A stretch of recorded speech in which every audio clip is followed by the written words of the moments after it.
Hello and welcome to episode 11 of the Golden Boots podcast. This is your host, Jorge Gonzalez. Our podcast is all about soccer, all things soccer. We love soccer. For episode 11, we have Kennedy Little. Kennedy is originally from, where are you from, man? I'm originally from Charlotte, man. From Charlotte, North Carolina. That is amazing. You're the very first person that's actually from Charlotte. And he's played as a goalkeeper at both Catawaba and Johnson and Wales. How are you today? I'm doing good, man. Nice. Doing pretty good. Just pretty much coming and seeing what this whole thing's about, bro. This is pretty sick. That's it, man. You're in the number one soccer podcast in all of Charlotte. So Exactly. Man. That's why I'm here. Nice, man. So one of the things that we like to do at our podcast is highlight different players, and we bring on different players and different people of the soccer world to kind of give us a perspective on the sport, how they grew up playing the sport. So tell us a little bit about yourself. Okay, for sure, man. So I was born in Charlotte and born and raised here. The only time I left was whenever I left to go live in Georgia for like a couple years, but that was like pre-soccer stuff. I picked up the game actually like really later on. Like Really? I always had an appreciation from it. Okay. Like even like before I could really kick the ball, I could always appreciate just like I know I was probably too young to use like a term like aesthetic, but like I look at it now and I was just like I looked at it almost like a different way than just like playing a game. Okay. And for sure, like probably around 12 or 13, my stepfather at the time was like, "We need a goalkeeper. Do you want to come play goalkeeper?" I was like, "Yeah, for sure. I'll give it a go." And first season, dude, I was trash, absolutely terrible. Had no form or technique. But you know, next season, I was like, I'm gonna be good next year. So I worked like the whole summer. What did you work on? Oh, everything, bro. I worked on everything from positioning skills, handling the ball, Okay. power diving. Okay. See, I think that's a little bit different because when you hear of like players, like the goalkeeper position and every other position is different, right? Because I feel like with the goalkeeper, like with every other position, they're not training anything with their hands or a lot upper body. They are on some cases for headers and things like that. But for a goalkeeper, like you don't necessarily have to train to be the fastest on the field, right? Oh, no. Oh, for sure. But, like, the thing with goalkeeping is a lot of people don't understand is, like, the training in that is so specified. Yeah. And field players would be like, oh, all you do is this. But, like, if you came and did the training I did, you'd be absolutely dead. Just like how if I did your training, I'd be absolutely dead. Okay. It's so, like, catered that it's almost like a field player, like, I don't know. They don't know what they get themselves into until they put those gloves on. I'll just say that. Yeah. And I feel like with a goalkeeper, it's way more scrutinized because – I mean, like, you could have 50 saves, but if you make one bad mistake and you lose, like, everyone's going to blame you, right? Versus a striker, like, you can miss 10 shots and you score the winning goal. Like, no one remembers. Yeah, like, all is forgiven. But the thing about goalkeeping, though, that a lot of people don't understand is, like, everybody thinks, like, being a goalkeeper is, like, making these, like, big, amazing saves. And, you know, that's the one accolade you can get. Yeah. Like, making a great save or saving a penalty or, you know, the rare occasion getting an assist. But, like, it's all a mental game at the end of the day. Like, goalkeeping is a position that you don't want to make the most saves. You know, I was Explain that a little bit. Like, goalkeeping, you organize your defense. And if you organize your defense well, you're not going to face any shots. And that's what you want to do. That's true, man. You're right. Bro, you think I can? I have no stamina, bro. So you have to organize them accordingly. Yeah. Oh, for sure. And I mean, I think goalkeeping at the end of the day, like, it's like deeper than a position. Like, it teaches you a lot about like life and like patience, and like you have to be assured of like what you want, because if you make one wrong mistake whenever you're organized in the back, that can lead to like a detrimental result. Wow. A goal. Yeah. Dang, that's the truth right there, bro. Yeah, bro. Something light, you know. Nice. So tell us more, man. Tell us more. So you started playing in that team. You improved that first season. Oh yeah, for sure. So after that, went to play in high school. Did decent in high school. All conference, all region. My senior year. And then it's pretty funny because my senior year, like, I wasn't sure about going to go play in college because I wanted to go to FIT and study fashion. Okay. And then I was like, they have like no soccer team. And I was like on my way to practice to like tell like my club coach, like, hey, like I'm going to like fall back and like focus on clothes and stuff. But then one of my high school teammates who played for the same club I did, he came up to me and he was like, oh, congratulations on making like all conference, all region. And I had like no idea. I was like, what? And I only played halves. Okay. You only played halves? I only played halves. Wow. And I still went all state, all region. Or all conference, all region. Okay. So you're just being humble, man. You were amazing then. I was all right, bro. Nothing too crazy. Nice. And then you headed off from there. You headed off to Catawaba? Yeah. Nice. Tell us about that experience, man. What was that like? Catawaba was only supposed to be like a year. Okay. Like, I only went there because my grades were terrible. I couldn't, like anywhere else, like Division I was going to be on academic probation. Gotcha. Okay. And I was like, nah, I'm not going to train and not play a game like that. That kind of defeats the purpose. 100%. Like, Yeah. I mean, it keeps me fit, I guess, but I want to like be able to say like, oh, I played this game. Yeah. And I went to Catawaba, played off and on there. Not very much, just me and the head coach didn't get along. And then like once you hit like collegiate athletics, like you reach this like plateau where it's like in your situation in high school and in your club, you were regarded as like one of the best. That's why you're here. Yeah. But everybody's like that. So I think like that adjustment whenever you step up in the collegiate level is like a lot of things that you notice a lot of players in high school. Like, dude, you were like a baller. Like you did your thing. Like, Yeah. we thought you were going to go to college and ball out, but that's Yeah. not the case because, it's just a totally different like mind states you have to get accustomed to. That's true. How would you say, how can people mentally prepare for that then? I mean, you just got to go in there with like a humble mindset because coming in, I thought, I was the best. like I said, I won all conference, all region, just playing halves, dude. You're about to say, I'm about to play late. Yeah, and like legit, I was like, oh yeah, I'm definitely going to start at Catawaba. I mean, UNCC was talking to me, but I'm definitely going to start here. Yeah. And then like that wasn't the case at all. Like I went to Catawaba and just like, it was my own fault in a sense. Like I just kind of wasted my opportunities there. Gotcha. But at the same time, like I was starting to like realize, hey, like a professional career is like, I'm not going to say it's unattainable, but at the same time, like if I was going to be a professional, I should be starting at a Division II level. Yeah. So then that comes into play, like where, your whole life, like all you've known is soccer.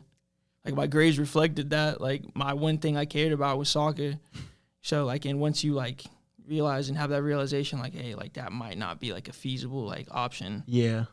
Like you're kind of like, you start to like fade away from it. Okay. And you lose like, you lose sight of like what's fun. Okay. Like, and like my sophomore year, I was just like, I'm not going to play. You don't have my major that I want to do. So, it's thanks for having me, but can I get my papers and transfer? And, went out with a handshake, did it the proper way. That's my good. little 2-week notice in. And then I used to work at a soccer store in Albemarle Road called Best Buy Soccer. Okay. And one coach came in there and he's like, yeah, Johnson & Wales just got a men's team. The program's just starting. And this was the year prior to me leaving Catawba. And I was like, oh, okay, that's cool, man. That's awesome. I was like, what division are you guys? Like, we're USCAA. Like, what's that? And like USCAA is like below NCAA. Gotcha. But it's like, I don't know. Whenever I went there, like they had my major. Okay. So, I mean, it was kind of like a hand-in-hand kind of deal. I went from studying business admin to studying fashion merchandising and retail marketing. And I was glad to be back home, dude, because Salisbury has nothing. There's nothing there. They really don't. Yeah, no. Like, the only thing to do there is drink. And it's... I feel like most, like, if you're from Charlotte, any other area outside of here, if you go to school, any other area outside of here, like, yeah, bro, like, the school's there and that's it, Oh, yeah, dude. It's so crazy. Yeah. Like, and it's like whenever you go to schools like that and you just, like, see the people that, like, aren't athletes, it's so weird.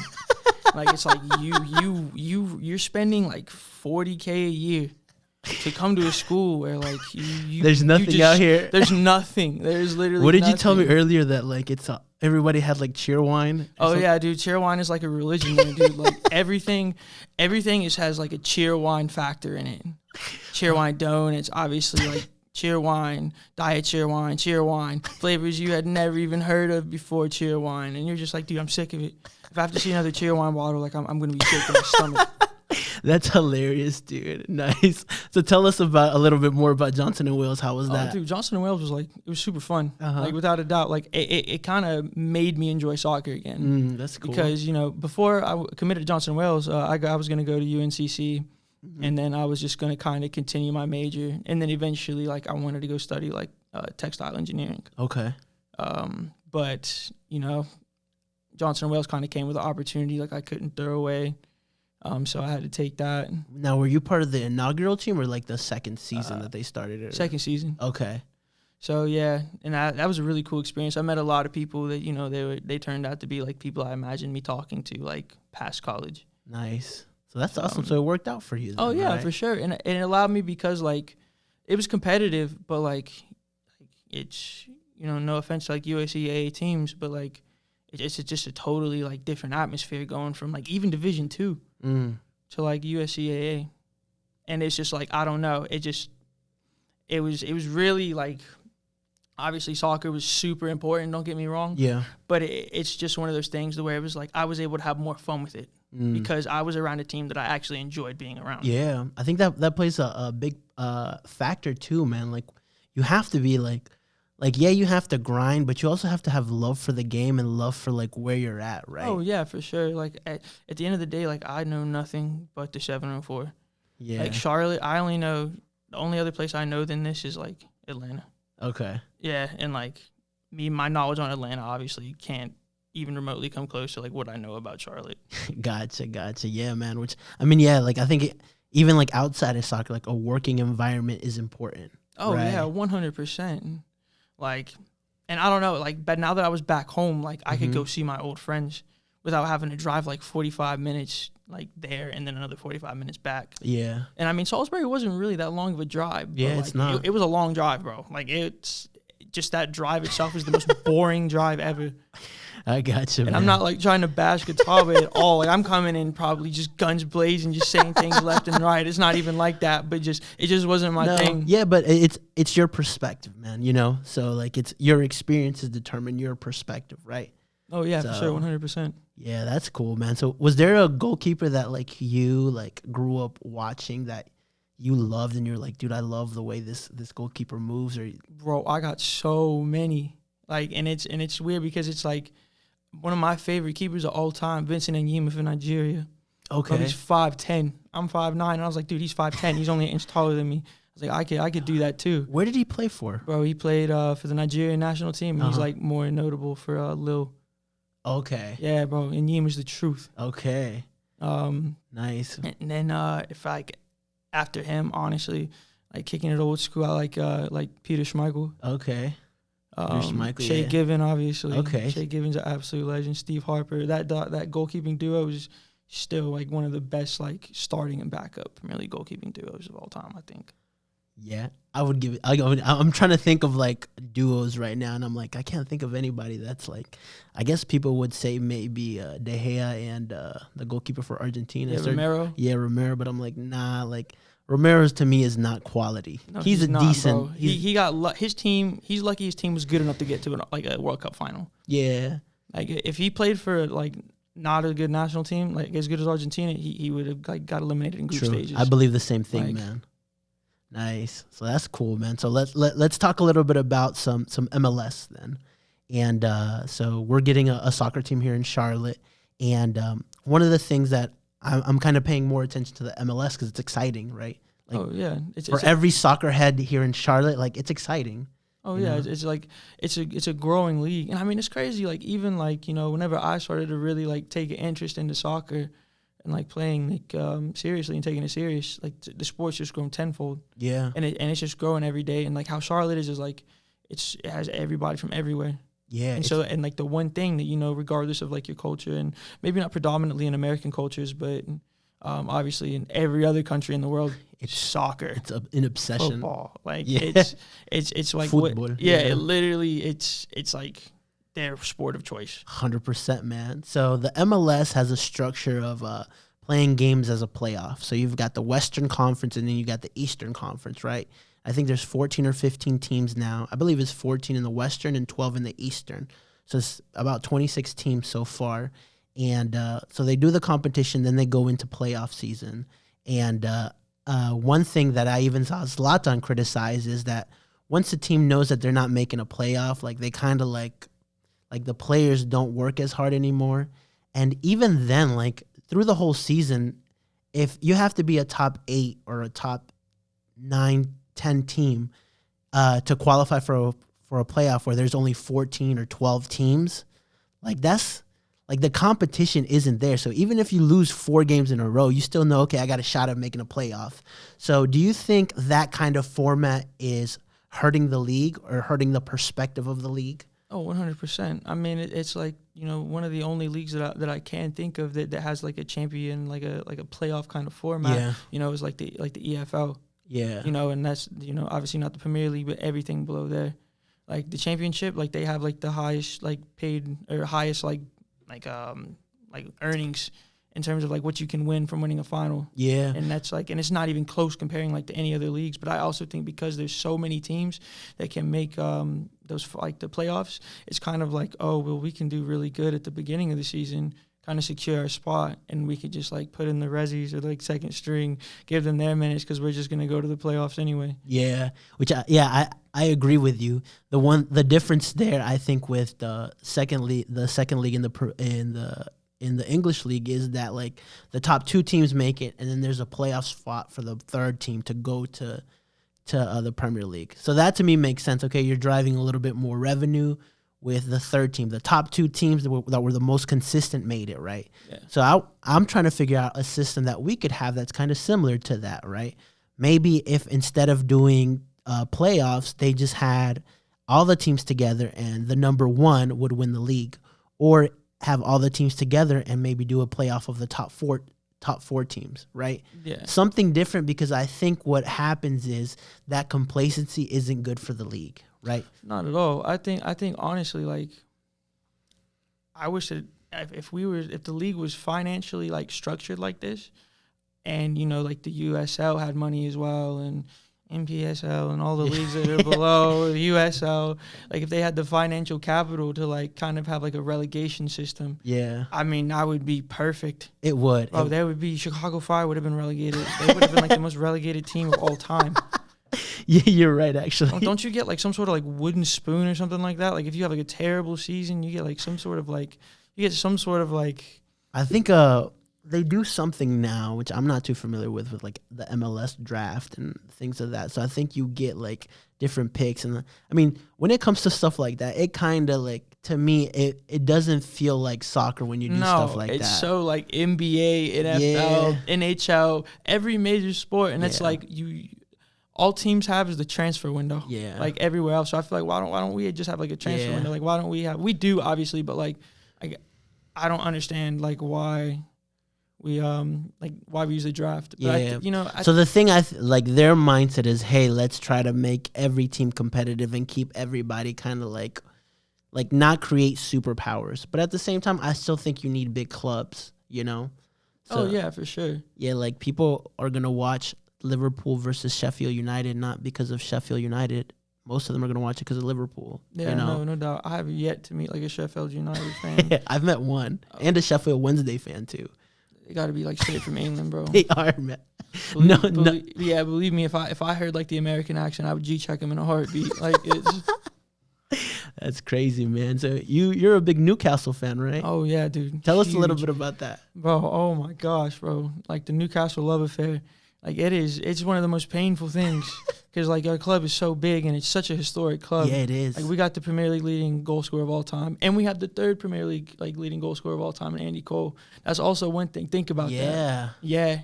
You're right. He doesn't, bro. He scored 40 or not. He played 40 games and got 34 goals. Crazy. On paper, like I'm not a mathematical genius, but that just means he hasn't scored in 6 games. That's crazy. Yeah. And it's like I don't know, just. I really liked watching Hatim Ben Arfa. Okay. Like, Hatim Ben Arfa was silky. Yeah, Like he's like he dipped after that though. Oh yeah, he did. He came back to like from like preseason like overweight, and like it was just clear he didn't want to be here. And like after that, that's whenever he started like kind of like plummeting. Yeah. But I think honestly, if he would have like had his like brain just completely on football, dude, like he would have. He's already one of the most technically gifted players of this generation that I think people don't put into that category. Who I think they should. Yeah, because of his consistency, bro. Yeah, and I mean, it's unfortunate, like, he doesn't have, like, the, like, accolades to really, like, back that up. The only thing that you can say is, have you watched him play? Like. That's true. But, yeah, But then there's a difference with that, because you can say, like, have you watched him play? But, like, he wasn't consistent enough. But Iniesta doesn't have like the most goals or the most assists, but you still say, have you watched Iniesta play? That's Iniesta, bro. Like Iniesta is like putting like any like midfielder in the conversation of Iniesta is like it's a ballsy move, dude. Yeah, you're right. Because like you're probably not gonna win that argument. Yeah. Like first of all, I will be the first one to let you know why Iniesta is amazing. Yeah, the only person who I think that can compete with him in like our era is and they played on the same team, bro. Xavi. Yeah, like he is by far my favorite Spanish player of all time is Xavi Hernandez. Oh yeah, bro. He won the lottery and what? Yeah, bro. He whenever he went to the Middle East, right? Yeah, he won some sort of payout there, and it's the really? funniest picture, bro. He's posted up with the jorts. Just totally, wow. I never heard of that. I'm gonna look that up. Look it up, dude. After this, he won the lottery, and I forget where he's at in the Middle East. Yeah, he won the lottery. That's pretty crazy, dude. I think it's Al Sadd or something like that. Now he's a coach there. Yeah, because Barca was trying to bring him in before they brought in Quique Setién, but he didn't want to come. Yeah. He said he wasn't ready yet. And I mean, I feel like that he said he wasn't ready yet, which I thought was weird, but now I kind of understand because nobody likes the board at Barca. So I'm like, okay, that makes sense. Yeah, 100%. But another thing I really like about Newcastle was just their whole I loved stripes and stuff. As a kid, I always loved stripes as well. So just the whole black and white stripe format on the jerseys was just so iconic to me. I mean, you look like a Foot Locker employee whenever you wear them. They really do. Yeah, no. And it's so crazy because every year, you can only change stripes up so much, dude. Yeah. And I feel like I've seen about everything they've done. Every time I go into Foot Locker, now I'm going to ask him, do you play for Newcastle? Yeah, bro. Almiron's about to give me a size 9.5, bro. That's hilarious. I never thought about that. That's funny, man. Yeah, no. And then up top, I really like the Demba Ba and Cisse partnership. Yeah, that was a good one. Dude, that was a great striking duo. That is probably in my time that I can think of, that's probably my favorite all-time striking duo for Newcastle. Okay. In my, at least from the time I can vividly remember watching Newcastle. Yeah. Yeah, dude, it was insane. Yeah, man.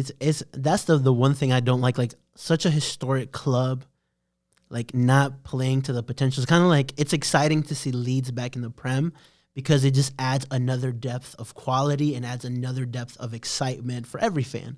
Because you're going to watch, that first Liverpool-Leeds game, that match they won. I was like, yo, this is insane.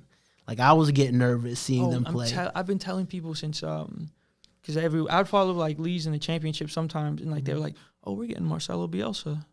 I was like, bro, you got Marcelo Bielsa? I was like, and to be fair, I didn't really know too much about him.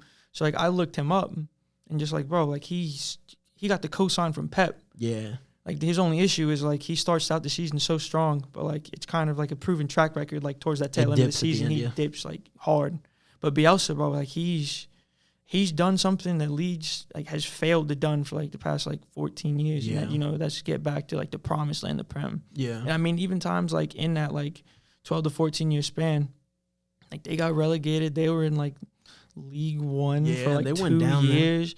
There. Yeah, I remember when I was in high school.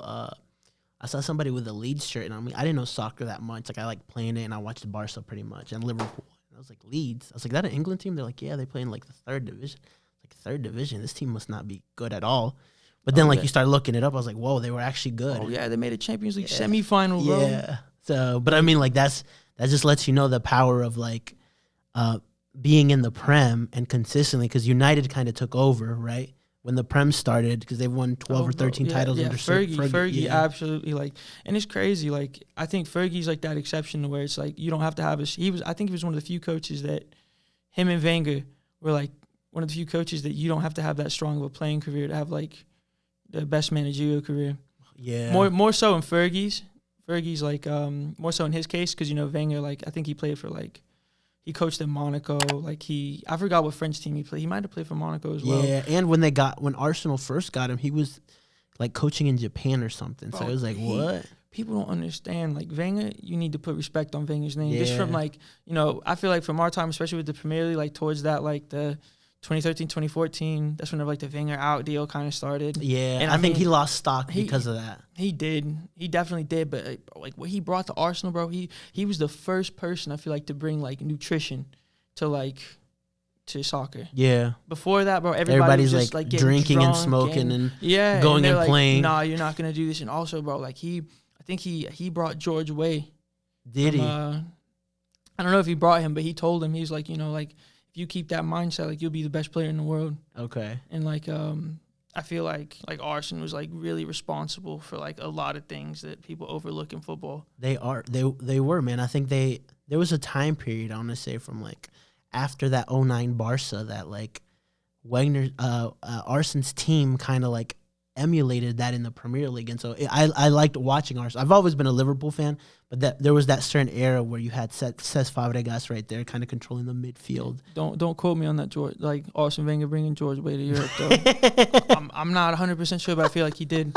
But yeah, no, like that's like Wenger, like that. But the thing is, bro, like that was a real rivalry right there. Yeah, that Arsenal and Manchester United in the '90s.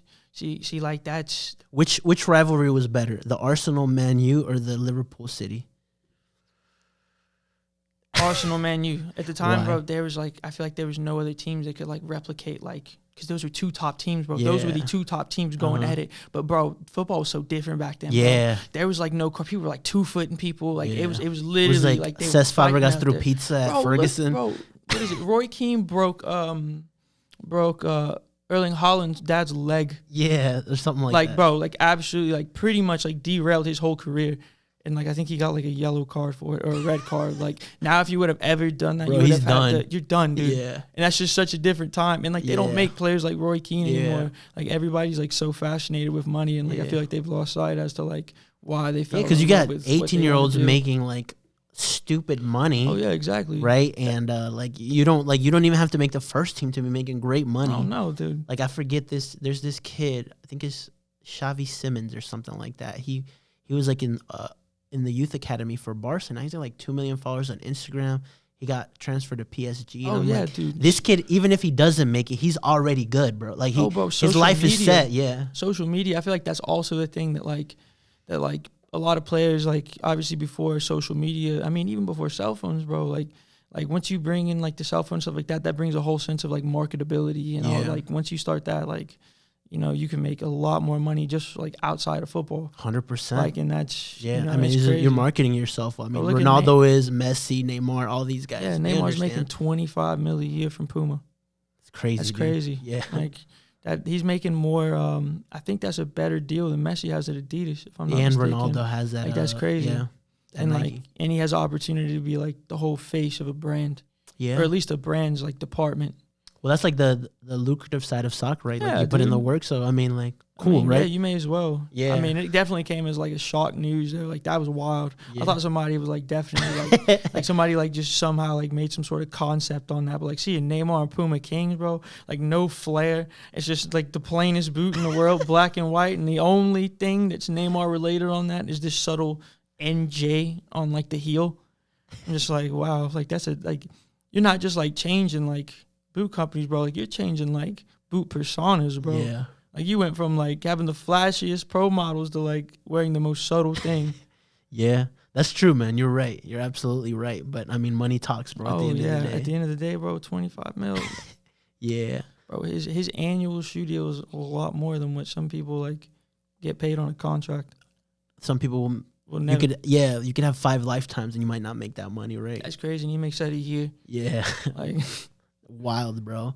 Let's touch a little bit on the Ballon d'Or. And so this is an interesting topic. I thought about that. So this year they're not going to give it out because of COVID, and almost everyone in the soccer community will probably tell you that like Lewandowski would have won it. Like, let's be real, right? Like 100%. Like they definitely cheated, man, this year. Yeah. He was the top scorer of the Champions League, top scorer of the best number 9 in the world. Yeah, for the whole doubt.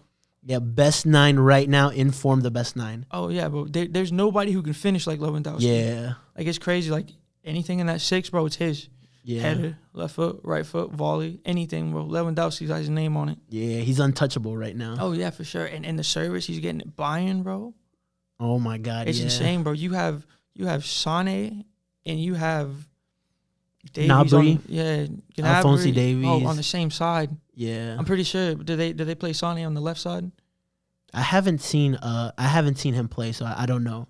I would assume. I know that's what he played at City. Yeah, like that's so much speed on just the left side of the field. Bro, they got speed everywhere. That's what I'm saying. Like it's insane. Like, but and just the service, I feel like is just gonna keep getting better. I feel like they lost a little bit of the tempo though with Like, people, I think, don't rate how much Thiago Alcantara did for that Bayern team. Oh, bro, he's like in that midfield. They played so much through him. Yeah. And just watching him play was like so aesthetically, like his technique. Yeah. It's like, I don't know, just like watching him, like even if he gave the ball away, like his technique was good giving the ball away. Yeah. Like, yeah, you're right. Actually, I watched his first game with Liverpool, and I'm like, man, like I'm like, dang, it's like a breath of fresh air.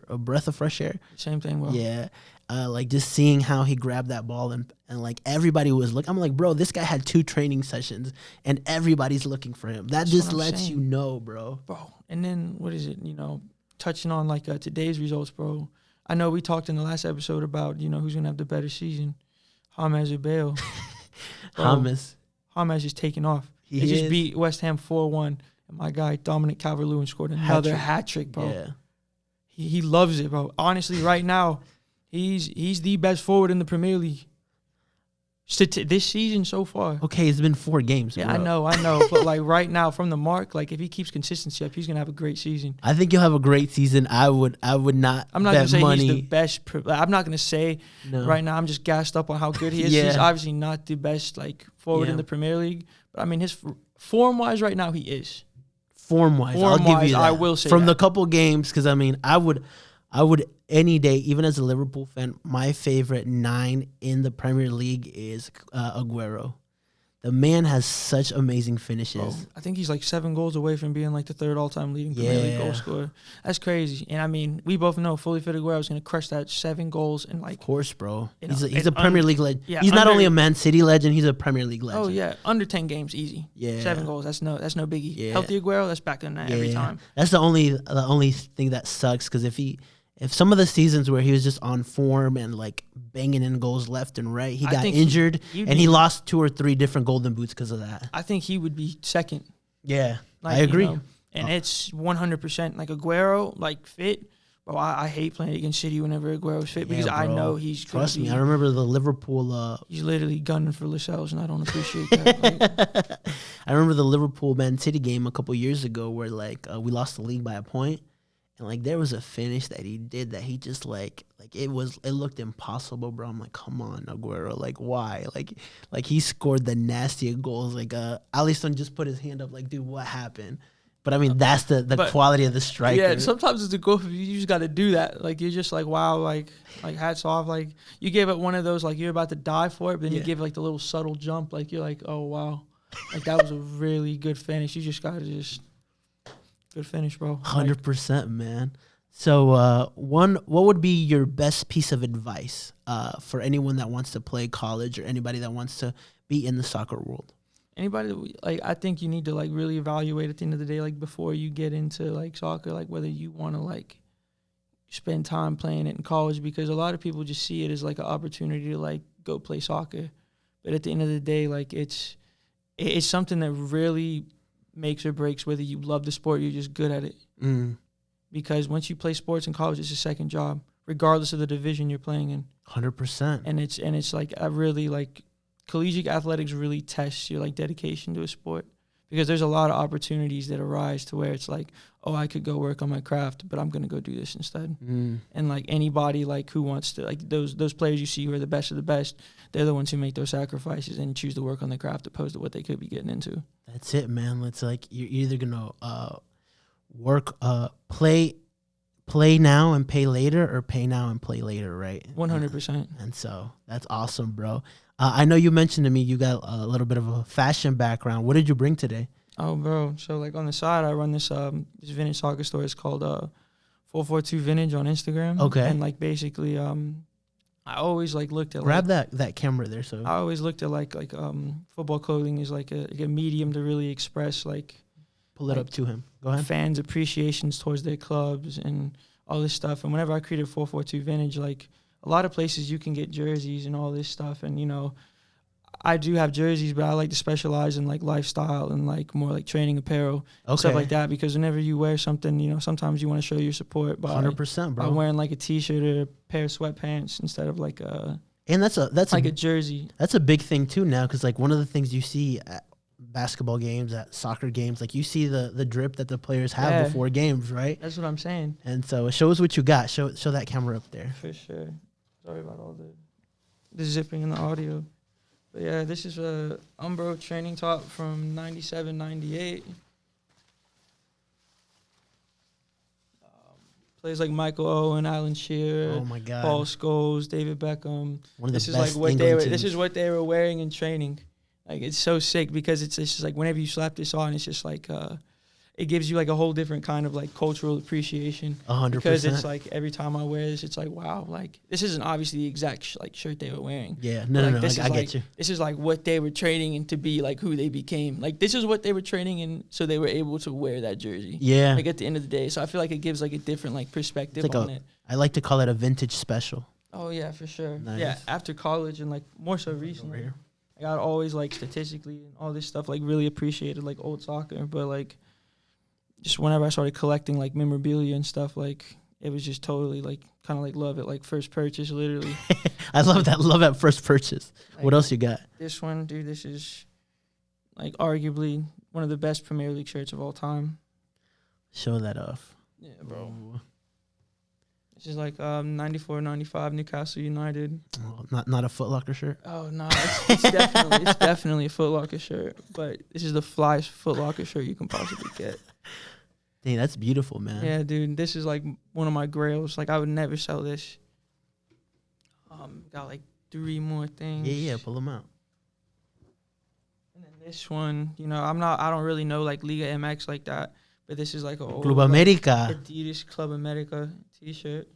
And I don't know, I just can always like appreciate like the Liga MX just because like in like Campos, like whenever you create his Campos, own like yeah. kits and stuff like that, Yeah, it's just like they bring like a flair of like fun to it. Like the Liga It MX, is, like man. because like football's so important to them, and it's like, you know, a lot of places like football's important, but you can tell like fans like while they take it seriously, like they're able to like really like enjoy the sport, and you can tell why the kit's like all so bright. Yeah. The sponsorships are everywhere, and just from like a marketing and branding perspective, I'm like, dude, I love that. yeah. Like that's so crazy. Like you got like Staples on like one sleeve, but then you got like Modelo on the next. It's just like, bro, are you like just phoning people, just asking for sponsorships or something? Like, but it's just so sick. Yeah. Show us what else you got, bro. Sorry, this is taking forever. No, it's good.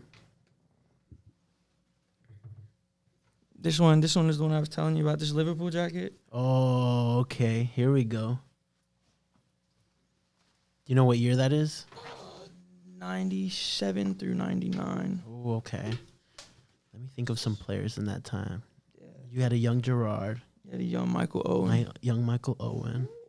Still to this day, sorry. Apparently, I don't know. How I to can't look remember if stuff Ian up. Rush was still there or not. Memory's kind of fading. Bro, one Nah, thing it's getting better. that I wish people from our generation would understand is how good Michael Owen was at 18. Yeah, amazing. Imagine like the accolades he would be getting now if he no modern day Mbappe. for sure. Something like this. It's got like the Reebok and the Liverpool. Got the Carlsberg Yeah. at the back. But then the back, like the Carlsberg sponsor is still, in my opinion, one of the most iconic like It is. sponsorships of all. I wish we time. would have won more with them though. Oh yeah, dude. You know. Oh, it's absolutely sick. Like the Carlsberg to me, dude. Like probably obviously like Fly Emirates is like one of the more notable ones, but bro, Carlsberg just from like a design perspective, I'm like, bro, that logo is fire. Yeah, I'm a sucker for like sick logos though. And then this one's really cool because this one I got on eBay for like $10, dude, and I'll probably never sell this because it's just such a good quality T-shirt. Any Umbro, I'm like an Umbro nut, dude. Like any old Umbro, I love it. Like this one's pretty cool, and you have to like know a little bit. But like this is a I think it's like it's either a Euro 96 or France 98 promo tee, and the only 2 people you see in the front are endorsed by Umbro. Legendary number 9 Alan Shearer, and then right next to him 18-year-old Michael Owen. Oh wow. So it's see? like, Dang, that yeah, is that. So it's like, If you love soccer, you have a high appreciation for that, man. yeah, dude, and it's like the most comfortable T-shirt I own, for sure. That's awesome. The Instagram again? 442 Vintage. Awesome. That's cool. Yes. If you want to check out more of his stuff, go to 442 Vintage. Yeah, for sure. So awesome, man. Well, this concludes episode 11 of the Golden Boots podcast. Kennedy, thank you so much for coming on, my man. Yeah, man, I appreciate it always.